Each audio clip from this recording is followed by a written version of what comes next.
Likutei Sichos, Chelik Tezvav, Volume 15, the second sicha for Parshas Vayera. In order to better understand the sicha, I would strongly encourage you to familiarize yourself with the narrative, the story about Avraham and Yitzchak's digging of wells and all that surrounds it. Specifically, if you look in this week's parsha, chapter 21, verse 25 through 35. Just a synopsis of it, Avraham over there meets with Avimelech, the king of the Plishtim, and he rebukes him and argues him over the fact that Avraham had dug these wells and the servants, the followers of Avimelech, had stuffed them up to take away his claim of ownership over them. And in verse 30 specifically, and this is what the sicha actually focuses on a statement that he makes in this verse, he says to him, look, here I give you 7 kvasot, 7 lambs, in order for it to serve as testimony by your receiving of them, by your reception of it, that I have indeed dug these wells. So on the words that it serve as testimony, the sicha focuses on those words. Later, in another parsha, that's in Parsha Toldot, in a few weeks from now, namely in chapter 26, verse 15 through 22, over there we find that Yitzchak redug these wells that Avraham is referring to in our parsha. Yitzchak dug those wells anew after the fact that when Avraham passed away, the Philistines, the Plishtim, went ahead again and stuffed them up. So that's the narrative about the wells in short. Now it's understood and obvious that when the Torah tells us a narrative, the Torah tells us a story, they in fact happened the way it appears in the Torah. However, it's also understood that the Torah is not just about telling us stories or interesting anecdotes and history, especially when speaking about Avraham and Yitzchak, who are the fathers of our nation, the fathers of our faith. It's not just about knowing that they were, well diggers. Is this the greatness of Avraham and Yitzchak, that they dug wells? I mean, they also plowed fields. They also had servants. We don't know details about that.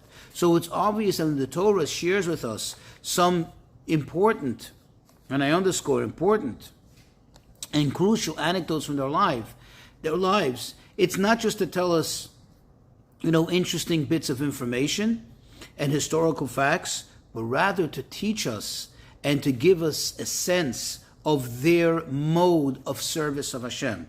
Each of their actions express their service of Hashem and their approach to their connection to Hashem. And for us, it serves obviously as a lesson, and we're supposed to derive from it a directive, a guide, so to speak, in how to live our lives, how to approach our service to Hashem.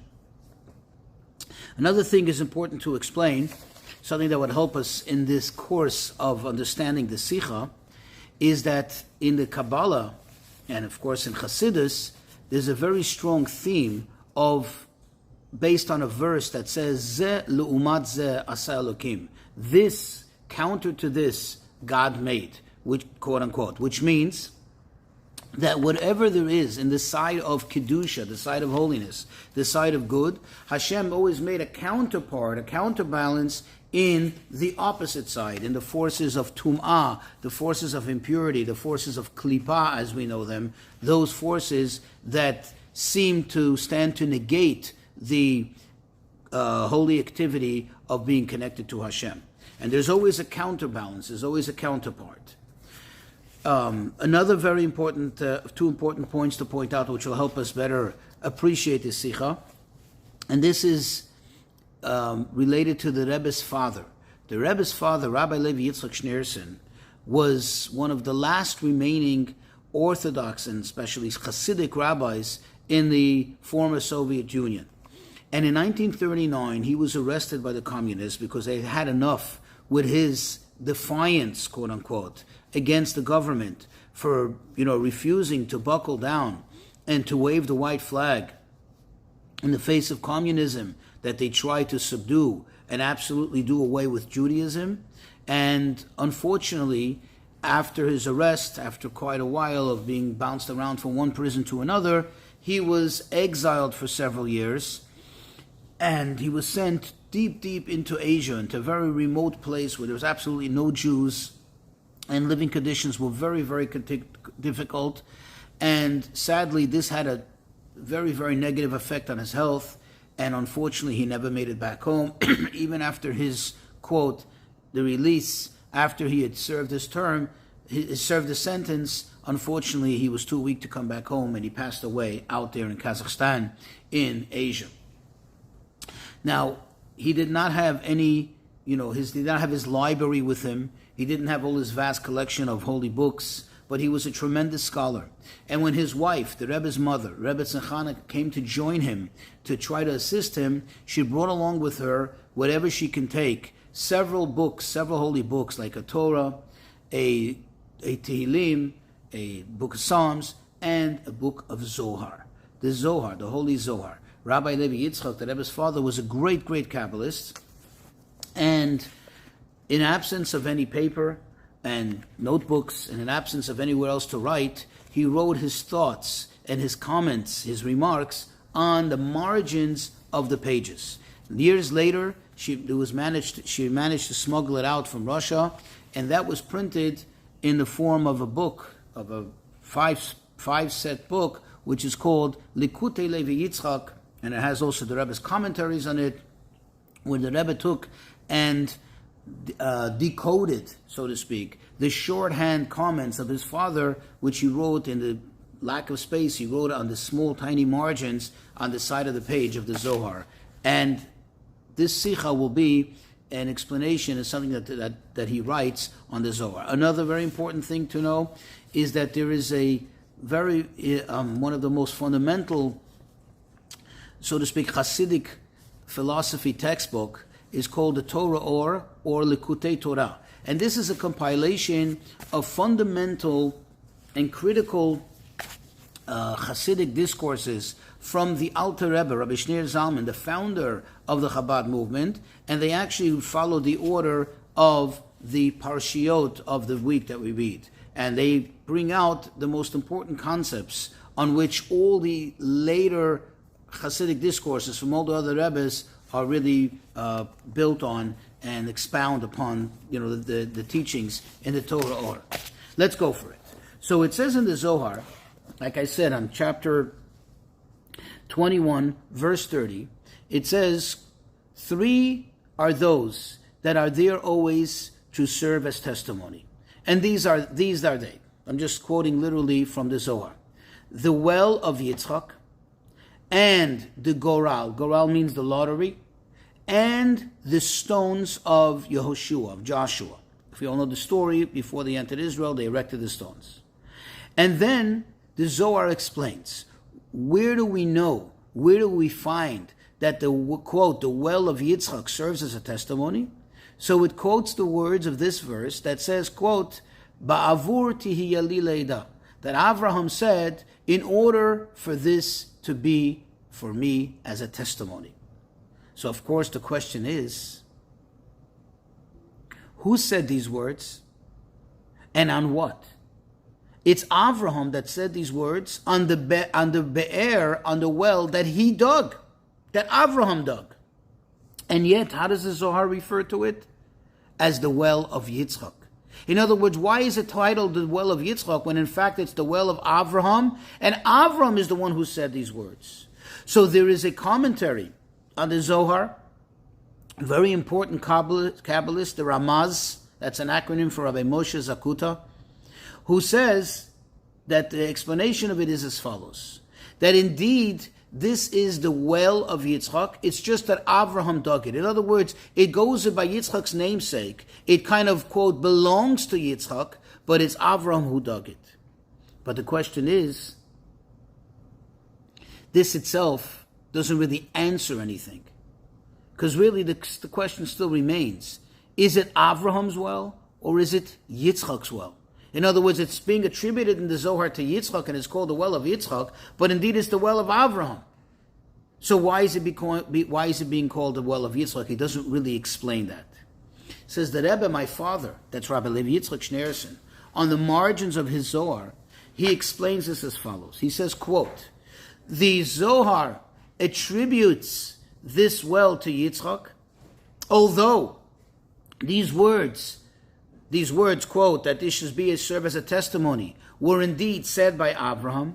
Why? Because the fact that Abraham dug the well, that later was reversed. Because the Plishtim later went ahead, as I told you already in the beginning, in the introduction, the Plishtim went ahead and stuffed up the Vayera, and stuffed up the well. It's only that Yitzchak later, after the passing of Abraham, went and redug these wells, and he called them, quote, as the verse says, by the names that his father called them. And that is the reason why it's attributed to Yitzchak. And he concludes, he says, Ve'ayin, ayin means look more for more in depth. Refer to Torah Or, remember I told you the book Torah Or from the Alter Rebbe, in the beginning of Parshat Toldot, look into the matter there, and therefore he attributes it to Yitzchak. These are his words.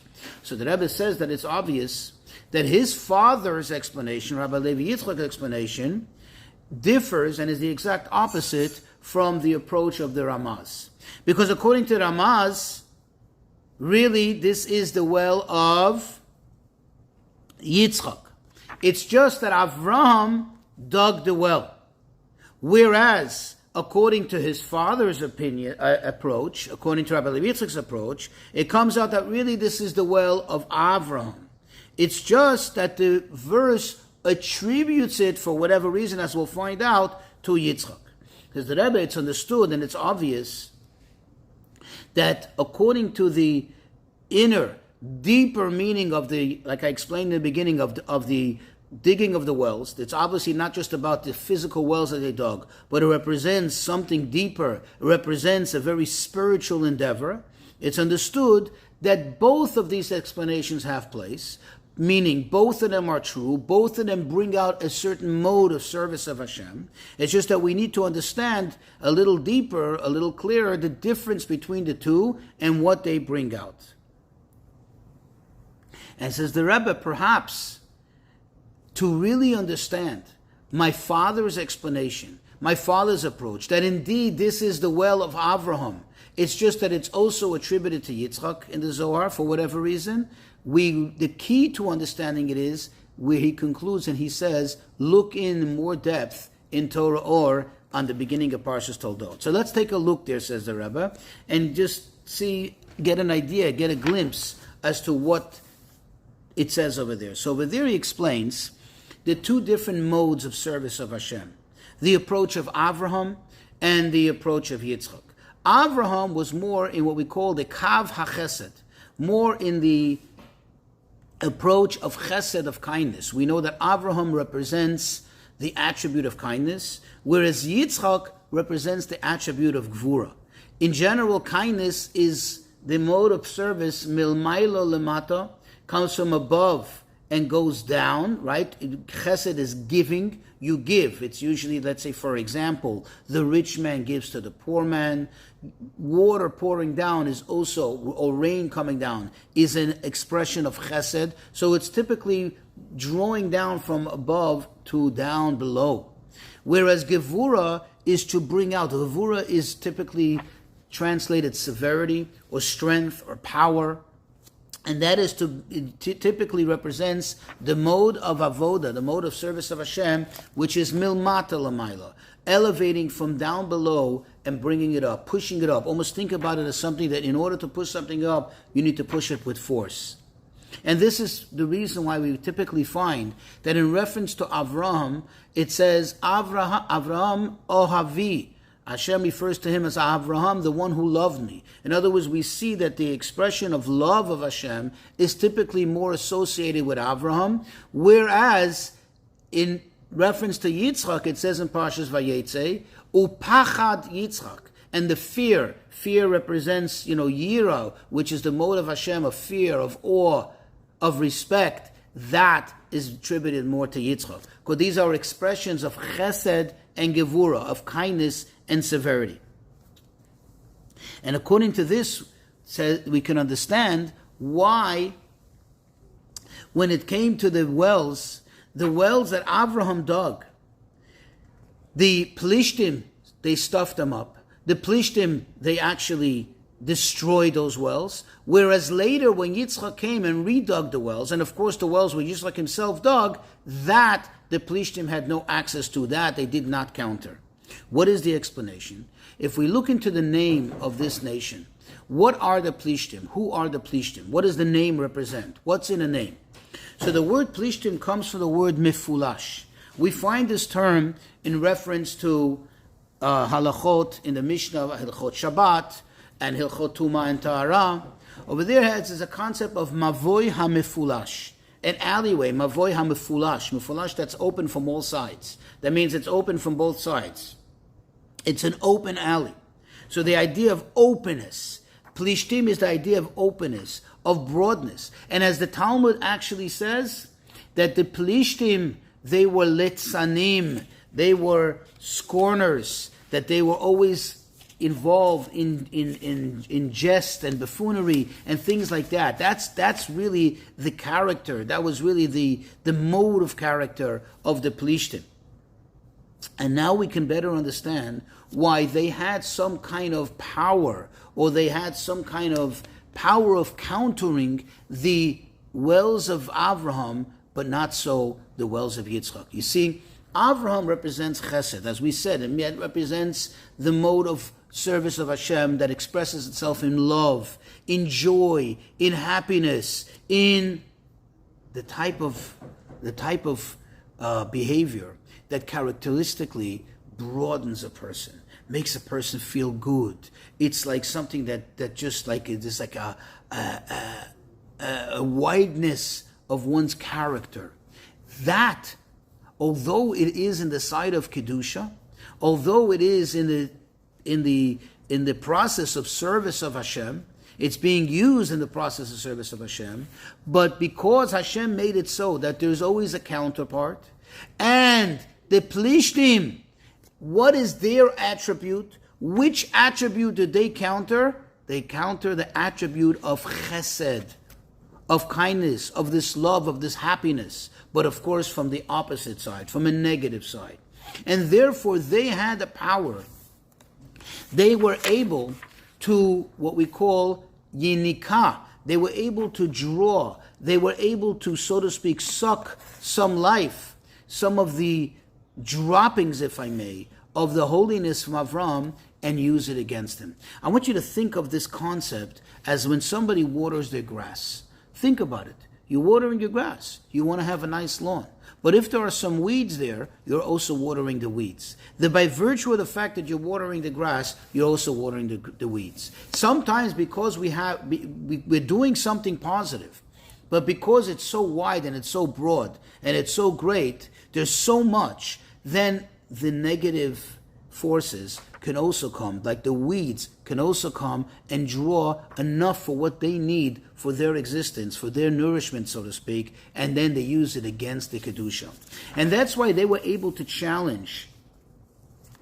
They were able to challenge the, quote, the wells of Avraham. The wells of Avraham, what does the well represent? When you're doing an act of revelation, you take something which was covered up and you dig and you bring out the good that's there. In this case, the water, or spiritually speaking, you bring out that mode of service of Hashem. You bring out the expression, the expressiveness that one has, whether it's the love, whether it's the fear of Hashem, and so on. So when it came to this approach, the approach of Avraham, they were able to counter it. Of course, albeit only after Avraham, quote, died, meaning after Avraham, so to speak, was not actively engaged in this service. It was just there. It was almost like dormant. Then they were able to, so to speak, swoop in and try, and counter it.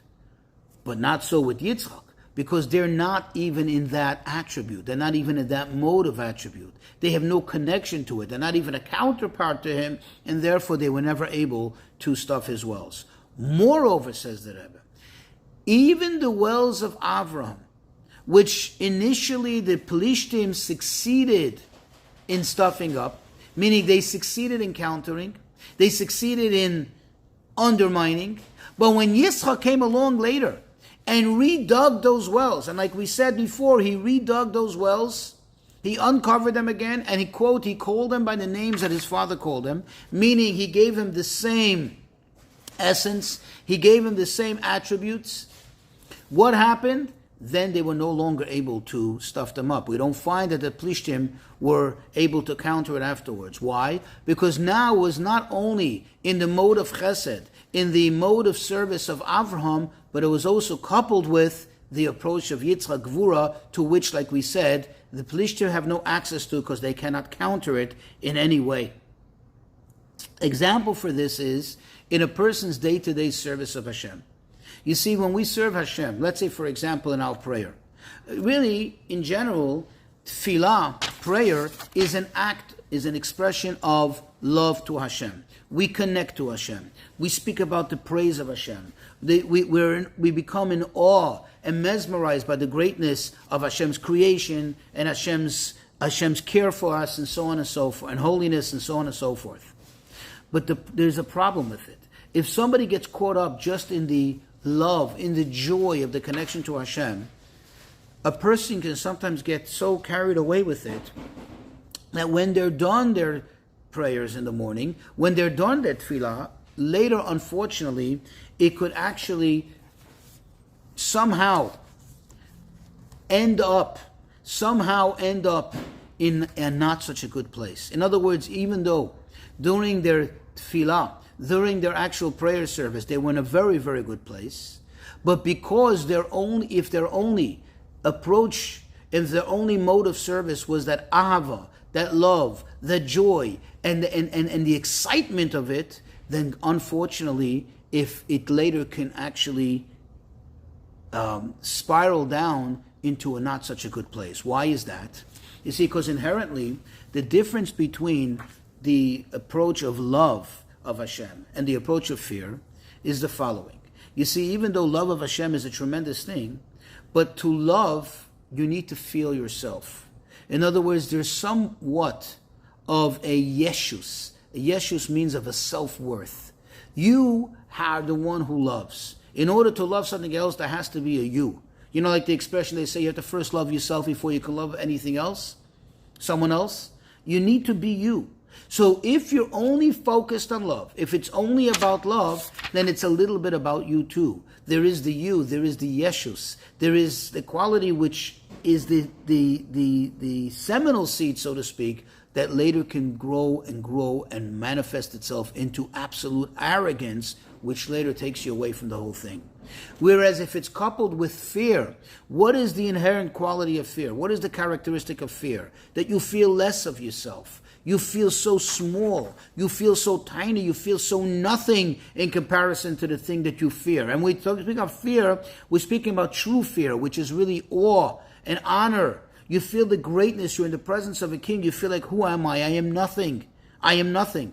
So when you couple the two of them, then you have the success that the prayer that you had, the love, the feeling of excitement, the feeling of happiness you had in godliness does not later, God forbid, manifest itself into a bad place because it's just open to everything. But rather you have the limitations, you have the safeguards of the yira, of the fear, which minimize your yeshus, your self-being, and therefore your arrogance.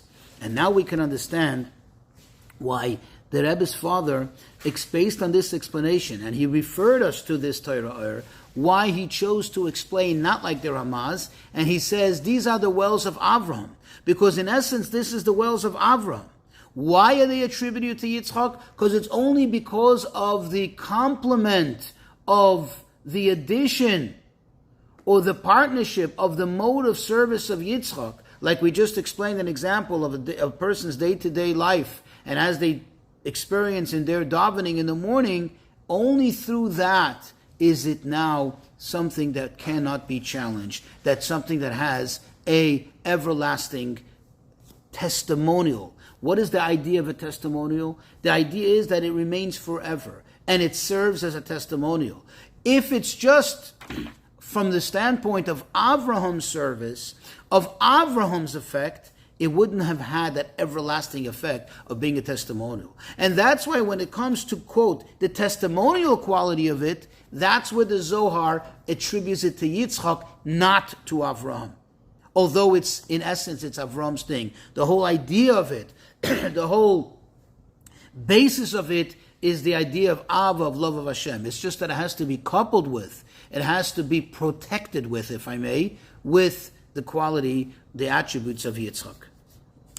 However, the explanation of the Ramaz is not totally wrong, obviously. Like we said in the beginning, it's just another approach, it's another way of looking at it. So the Rebbe says that the reason why it's called the wells of Yitzchak, although it's Avraham that dug them, because in essence, the idea of digging and bringing out from below, if you recall, we said the mode of Gevurah, the mode of service of Hashem, that attribute that's represented in Gevurah and severity really represents, the digging down and bringing out from below and revealing things and bringing above. And therefore, since inherently it really is the idea of the service and the attribute of Yitzchak, that which, the idea of digging wells, that's why it's called the well of Yitzchak. But who in fact dug it, and who in fact was the one who contributed to it, as we explained above?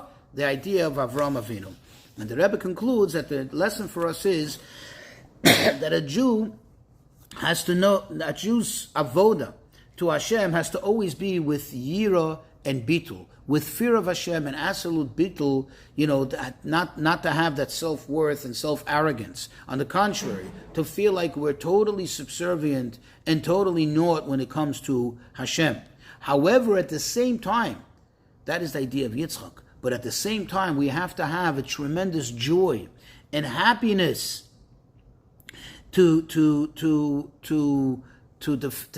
of the fact, as a result of the fact that we are there to serve Hashem, and we could serve Hashem, and we have the ability to connect to Hashem, and we have that special love to Hashem.